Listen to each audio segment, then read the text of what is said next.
So, did OnePlus really skimp on the Nord N200? I say they did. I do rate this device still at a 8.5 or so. I do give it about an 8.5. But at the same time, I think they could have done so much more with this product instead of giving it this processor that they have given it. They, for some reason, chose to do Snapdragon 480, which is an 8 nanometer chip. For the real techies out there, it is the newer, supposed to be the more power and probably more efficient chip, they would say, probably. But I don't buy it. I think a 6 nanometer chip, which would have been an 11 or a 600 series 11 nanometer chip, obviously would have been better, because when I compare it next to the TCL 20S, it has that chip in there, the 600 series, a 665 to be exact. And it performs better than this device. This is one of those OnePlus devices that, you'll be surprised that it doesn't run as smooth as some other OnePlus devices, and it's kind of surprising, to be honest. But this is what they chose to do. So they chose to put this Snapdragon 480 in here. And grab the attention of and I say they're grabbing the attention of the techies out there, because the consumers don't care about that. I've actually watched several different reviews on this device, and I've gotten several different opinions or way people feel about this device. Now, I've been using this device for roughly 2 weeks, or however long it's been out. That's how long I've been using it. And it's been a good device overall. But what I've found is that when it comes to handling a lot of my tasks, I'm definitely used to having 12 8 gigs of RAM. I'm totally used to that. I can tell because I'm getting the slowdowns from this device, and I'm kind of like, whoa, come on, I need to I need to get going. Come on, let's go. And I'm feeling it now. And it's unfortunate, but it is what it is. If it's not a Pixel or certain devices where the software is optimized great, and I never thought I'd be saying that about a OnePlus device, I just think they skimped on the processor, which makes it look like they skimped on the device altogether. Now, I'm playing this game here for this conversation video, and I'll switch off the game in just a second, but I just wanted to show you, the device itself like this first. You probably noticed a few frame drops, and I don't normally, mess with frame drops and all that kind of stuff. I don't mess with that. I just like devices for what they are, and this device is no exception. It is a good device. It definitely can hold its own when it comes to, doing daily tasks and things like that. It's just, I've noticed that it's just a little bit slower. It's that's all it is. It's just a little bit slower than the norm from what my OnePlus devices like this. These two devices are ridiculously fast, and you can tell that these are fast devices. They're fast. No ifs, ands, or buts. These are fast devices compared to this OnePlus Nord N200. And I guess that's the way it's going to be. This device does cost the least amount of those devices I just showed you, the 9 and the 9 Pro. But I think when they cut corners with this device, they could have done not a better job, I would say. I guess they just could have put a older chip in here, and techies would have complained. But now that we have it with this newer chip, it's not that impressive when it comes to like performance and things that I would want it to do, compared to other devices that I have in the same price range, and that's just what it's about. So I compared this next to the TCL 20S, and the TCL 20S is the better device. It's optimized better.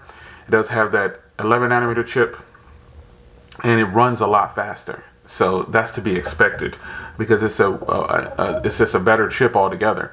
It's in the 600 series processor. So did OnePlus cheat us? No, they didn't cheat us. Do I recommend this device still? Of course I do. If you got it free, I'm sure you're probably not focusing too much on the slowdowns or the difference in performance. Especially if this is your only phone, you probably can't really tell. But you know, this is the slowest experience I've had on a OnePlus device. I've never had a OnePlus device that I felt was sluggish until now.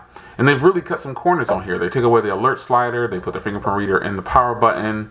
You know, they got this hardware is actually pretty decent.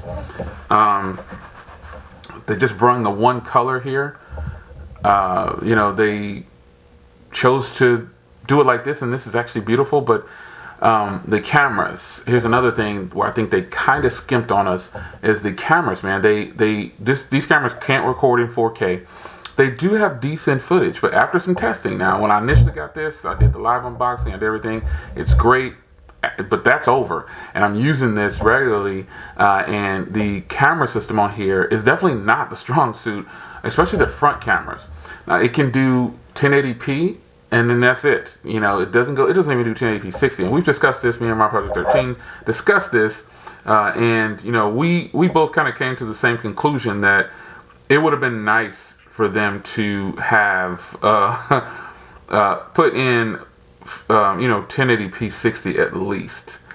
That would have been really nice, and they chose not to do that. But you know, what do you do?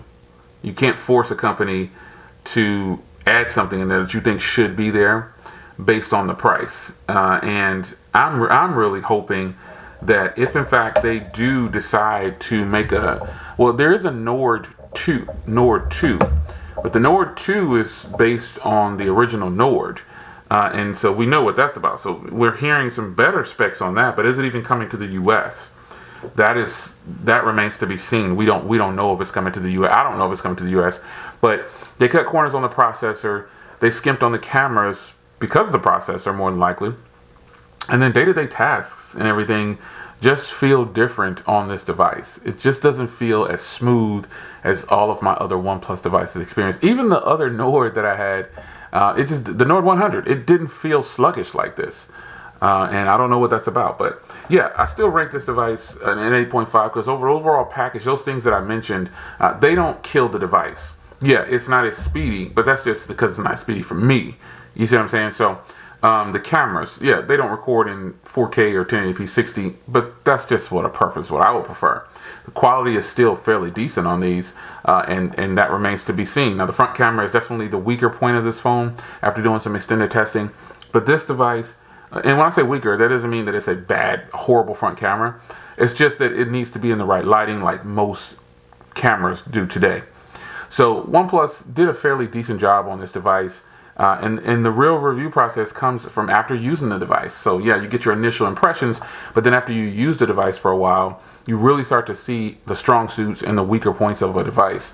And that's the way I choose to review devices. Now, I will tell you about updates or anything that happens in the future with this device. I still recommend it though. If you can get this device, especially for free, if you can get this for free, it's a total win. You know, I traded in an old flip phone, literally traded in an old flip phone, and I got this phone for free. That's just a gimme. It's definitely worth being free.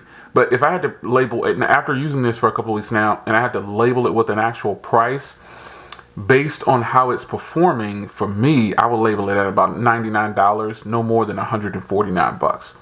Right now, it retails for $240 at OnePlus. I've got links down below if you decide to pick it up. And you can get it for free through T-Mobile. At least at one point at launch you could. You can get it free if you trade it in any working phone. And you can get it free through Metro and stuff like that too, I believe. But it's also, if you can't get it free, you know, through T-Mobile, or you don't have anything to trade in, it's only $9 a month if you choose to finance it, and it's $216 full cost. This phone is, and that's not far off from my $149 top of the line price. And again, that's just based on my experience comparing it to phones that cost the same, or you know, about the same, or just maybe a little bit more, $5-10 difference. This device is clearly a really good, solid device. Beautiful hardware, man. I mean, it's really nice. But I think the fact that they chose to put this processor inside of here kills it for me. It makes it so it's not as good as what it could possibly be. That's my only gripe about this device at this point. The processor inside kind of killed it for it. And, you know, that limited a lot of things on the device. So still, 8.5 for me, top of the line price, I would go is 150 bucks, like I said before. It's a really decent device, not OnePlus's best offering, but I still recommend it, man. I think it's totally worth looking into. And it's not just a phone that I'm gonna give it to my mom, I'm gonna give it to my dad, I'm gonna give it to my child. I'll give this to pretty much anybody. There's no limits on who I will offer this phone to. But I still say it's totally worth no more than 150 bucks based on personal experience.